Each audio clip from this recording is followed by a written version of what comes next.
এই গরমে খাবার মতো কাতলা মাছের একটা রেসিপি তোমাদের সঙ্গে শেয়ার করব, যেটা এই গরমে কিন্তু খেতে দারুণ লাগবে। একদম সিম্পল উপায়, অসাধারণ টেস্ট। চলো দেখে নেওয়া যাক আমার আজকের রেসিপি।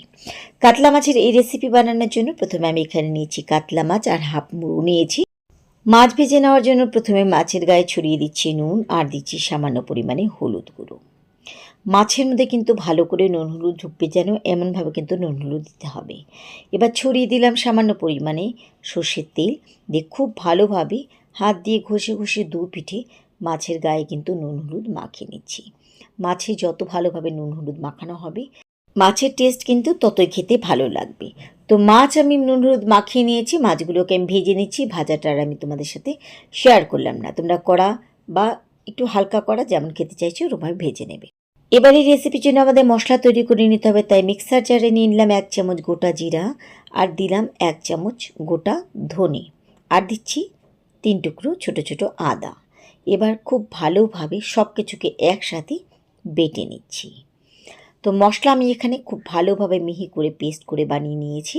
এটা নিয়ে নিলাম একটা বাটির মধ্যে, আর এর মধ্যে এবার দিয়ে দিচ্ছি সামান্য পরিমাণে জার ধোয়া জল, আর এর সাথে দিচ্ছি এবার হাফ চামচেরও কম লঙ্কার গুঁড়ো, আর সাথে দিচ্ছি হলুদ গুঁড়ো। লঙ্কার গুঁড়োটা এখানে দিয়েছি, তোমরা যদি লঙ্কা গুঁড়োটা খেতে না চাও তাহলে এখানে কিন্তু কাঁচা লঙ্কা বাটা দিয়েও করতে পারো, বা তোমরা শুকনো লঙ্কা বাটাও করতে পারো। এবার কড়াইতে নিয়ে নিলাম সর্ষের তেল। তেল একটুখানি গরম হয়ে গেলে প্রথমে দিলাম একটা শুকনো লঙ্কা ফোড়ন, আর দিলাম হাফ চামচেরও কম গোটা জিরা। ফোড়ন একটুখানি ভেজে নিচ্ছি, 2 থেকে 3 সেকেন্ডের মতন ফোড়ন ভালোভাবে ভেজে নেওয়ার পরে এবার এর মধ্যে দিয়ে দিচ্ছি আলু। আলুগুলো কিন্তু অবশ্যই এরকম লম্বা লম্বা করে দেবে। কাতলা মাছের অনেক রকম রেসিপি হয়, তবে এই গরমে কিন্তু খুব একটা রিচ খাওয়াটা ঠিক না, তাই যে রেসিপিটা আমি আজকে করে দেখাচ্ছি এটা কিন্তু সবাইকে হজম করতে পারবে। দিয়ে দিলাম সাথে নুন। নুন দেওয়ার পরে আলু কিন্তু আমাদের প্রথমেই ভালোভাবে ভেজে নিতে হবে, আমি এখন কোনো হলুদ গুঁড়ো দিচ্ছি না। এবার দিয়ে দিলাম এর মধ্যে পেঁয়াজ কুচি। ঝোলটা না হবে খুব ঘন, না হবে খুব পাতলা, এটা যেন সবাই খেতে পারে ঠিক এমন করে বানানো। বাড়িতে বানিয়ে দেখো, খেতে কিন্তু দারুণ লাগে। পেঁয়াজ একটুখানি ভেজে নেওয়ার পরে এবার এর মধ্যে আগে থেকে বেটে রাখা মশলা দিয়ে দিলাম।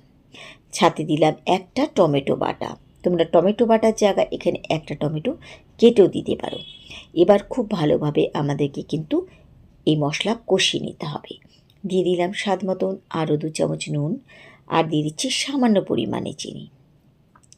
খুব ভালোভাবে এবার সব কিছুকে একসাথে কষাতে হবে যতক্ষণে গোটা জিরার কিন্তু একটা উগ্র গন্ধ আছে। যদি ভালোভাবে কষানো না হয় তাহলে কিন্তু জিরার গন্ধে ঝোলের টেস্টে কিন্তু অন্যরকম হয়ে যাবে। তাই খুব ভালোভাবে কিন্তু আমাদের ফ্লেম কমিয়ে দিয়ে কষাতে হবে। তো এখানে কিন্তু কষানোর এক পর্যায়ে শুকনো হয়ে গেছে, তাই দিয়ে দিলাম সামান্য পরিমাণে জল। এই জল দিয়ে আর একটু ভালোভাবে কষিয়ে নিচ্ছি। যতক্ষণ এই পাতলা ভাব কেটে আবার শুকনো না হয়ে আসছে ততক্ষণই কিন্তু ভালোভাবে এখানে কষাতে হবে। সব সময় কিন্তু পেঁয়াজ রসুন দিয়ে মাছের ঝোল ভালো লাগে না, কোনো কোনো সময় রসুন ছাড়াও কিন্তু এরকম ঝোল খেতে দারুণ লাগে। আর যা গরম পড়েছে তাতে কিন্তু এভাবে ঝোল খেলে কারো পেটে কিন্তু কোনো সমস্যা হবে না। খুব ভালোভাবে আমি এখানে কষিয়ে নেওয়ার পরে এবার দিয়ে দিচ্ছি জল। ঝোলটা তোমরা পাতলা খেতে চাইছো না কম পাতলা সেটা কিন্তু তোমাদের উপর নির্ভর করছে। পছন্দ মতো জলের পরিমাণটা তোমরা এখানে কম বা বেশি দিতে পারো, তবে এমন করে জল দিতে হবে যেন আলুগুলো ভালোভাবে সেদ্ধ হয়ে যায়। ফিরে আসলাম কিছুক্ষণ পরেই। এর মধ্যে কিন্তু আমার ঝোল এখানে অনেকটা টেনে গেছে।